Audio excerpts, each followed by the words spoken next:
bersama kami di siaran KPI TV. Bersama saya Andi Fatmawati dan rekan saya Muhammad Aiman Nabil Syarif akan menemani Anda kurang lebih 10 menit ke depan.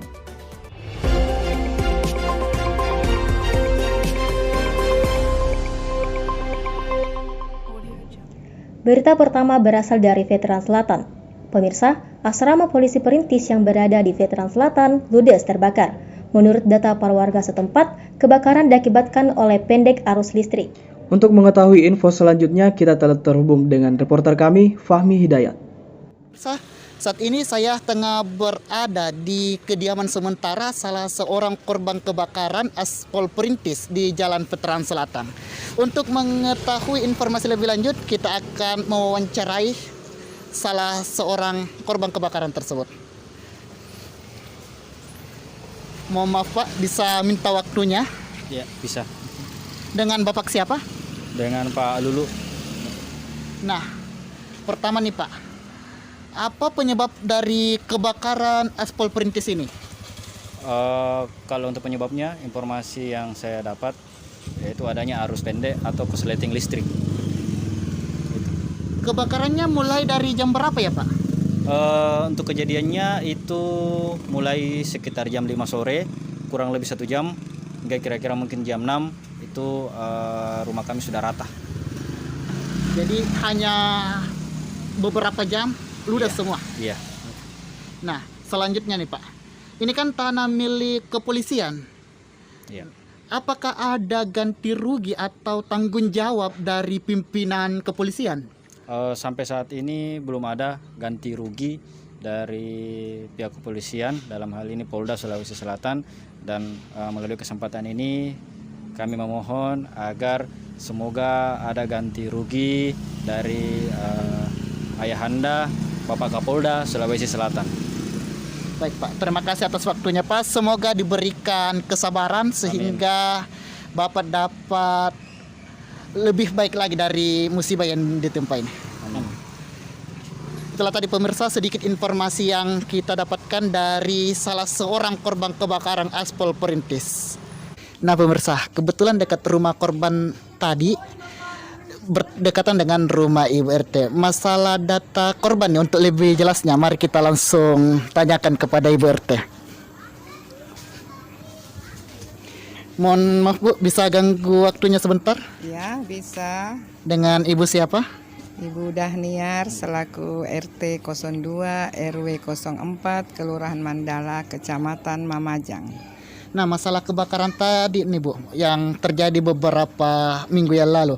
Ada beberapa kakak yang terdapat dalam aspal perintis. Ya, kebetulan di dalam aspal perintis itu ada 45 kakak dan ada 32 kamar. Jadi 43 kakak, 32 kamar. 45 kakak, 32 kamar.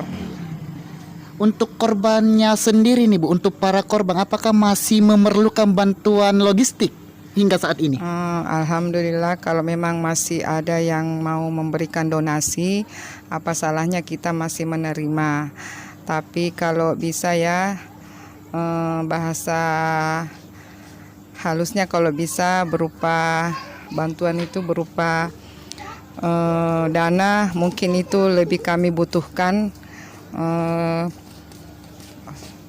supaya di dalam, maksudnya dalam kita bisa mempergunakan donasi itu, apakah kita bisa membelikan sedikit keperluan rumah tangga yang habis terbakar, atau bisa kita mempergunakan karena kita ini masih dalam proses pemulihan ekonomi.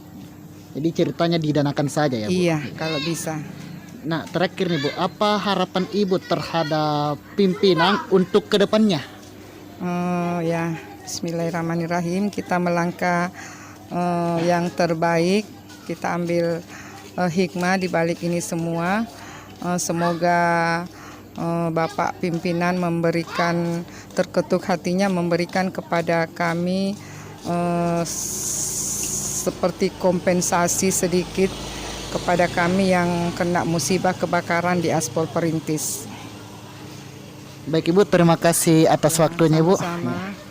Itulah tadi pemirsa wawancara saya dengan para korban dan RT setempat. Saya Fahmi Dayat, kembalikan ke studio.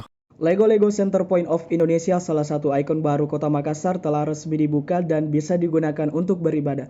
Tak sedikit wisatawan yang telah berkunjung ke Masjid 99 Kuba ini, baik dari dalam Kota Makassar maupun luar Kota Makassar. Untuk mengetahui keunikan dari ikon baru Kota Makassar ini, kami telah terhubung dengan reporter kami, Nilam Sri Andani.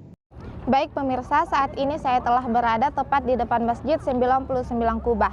Masjid 99 Kubah ini didesain oleh Ridwan Kamil atau Gubernur Jawa Barat menjadi ikon baru di Kota Makassar. Masjid ini dibangun di atas kawasan CPI dan berdekatan dengan Pelabuhan Makassar, juga pusat bisnis di Kota Makassar, serta berhadapan langsung dengan wisata yang sangat populer di Kota Makassar, yaitu Pantai Losari. Nah, selain sebagai tempat ibadah, masjid banyak dikunjungi masyarakat karena keunikan bangunannya. Baik, di belakang saya dapat dilihat situasi dan suasana Masjid 99 Kubah ini terlihat cukup ramai. Beberapa masyarakat pun datang ke lokasi untuk berfoto. Terlebih lagi di saat senja, suasana di sekitaran masjid terlihat semakin indah. Untuk mengetahui tanggapan masyarakat mengenai ikon baru ini, saya akan mewawancarai salah seorang pengunjung. Baik, dengan Bapak siapa? Ali Yusuf. Bagaimana kenyamanan objek wisata menurut Bapak? Kalau untuk kenyamanan yang saya rasakan di sini ya, ini sudah cukup lumayan sih, karena apalagi juga ini masih tahap proses pembangunan juga masih belum 100%. Tapi itu pun meskipun begitu, tapi ini sudah sangat lumayan, mungkin begitu sih. Kemudian bagaimana fasilitas tempat wisata ini menurut Bapak? Kalau soal fasilitas, di sini mungkin sambil contoh satu saja, kayak air di dalam di bagian WC-nya itu sangat bagus sih, maksudnya lancar.